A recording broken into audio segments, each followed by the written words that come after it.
দিনাজপুরের বোচাগঞ্জ উপজেলার ঐতিহ্যবাহী সেতাবগঞ্জ চিনিকল 2020 সালের ডিসেম্বরে এটি বন্ধ হয়ে যাওয়া 6টি চিনিকলের মধ্যে অন্যতম। অন্তর্বর্তীকালীন সরকার চিনিকলগুলো আবারও চালু করার সিদ্ধান্ত নিলেও প্রথম ধাপে বরাদ্দকৃত অর্থ ছাড় না হওয়ায় আবারও হতাশায় আখ চাষী এবং শ্রমিকরা। বরাদ্দকৃত অর্থ অবিলম্বে ছাড়, দ্রুত সংস্কার কাজ শুরু এবং পরবর্তী ধাপে বন্ধ চিনিকলগুলো চালুর দাবিতে আন্দোলনে নেমেছে সেতাবগঞ্জ চিনিকল পুনর্চালনা আন্দোলন পরিষদ।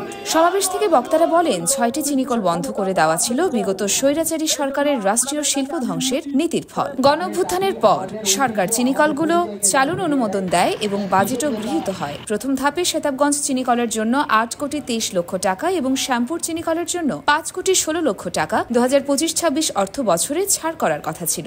আমরা চাই সমস্ত গরিব, শ্রমিক, কৃষক, মেহনতি জনতার যাতে মুক্তি হয়, এই দেশটা যাতে প্রকৃত অর্থে অর্থনৈতিক, রাজনৈতিক, সামাজিক দিক থেকে একটি স্বাধীন উন্নত দেশে পরিণত হয়। সমাবেশ শেষে আন্দোলনের নেতৃবৃন্দ ব্যবস্থাপনা পরিচালকের মাধ্যমে বাংলাদেশ চিনি ও খাদ্য শিল্প কর্পোরেশনের চেয়ারম্যান বরাবর স্মারকলিপি প্রদান করেন। বর্তমান সরকারের মাননীয় শিল্প উপদেষ্টা মহোদয় এখানে এসেছিলেন।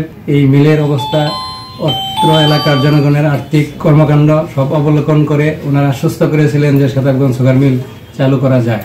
হঠাৎ করে অর্থ মন্ত্রণালয় এই অর্থ ছাড় বন্ধ করে দেয়, যার দরুন আমরা প্রথম ধাপে কর্মকাণ্ড শুরু করতে পারি নাই। তাদের হুঁশিয়ারি, দ্রুত পদক্ষেপ না নিলে বন্ধ চিনিকলগুলোর ভাগ্য অনিশ্চিত থাকবে এবং আখ চাষী ও শ্রমিকদের আন্দোলন আরও জোরদার হবে।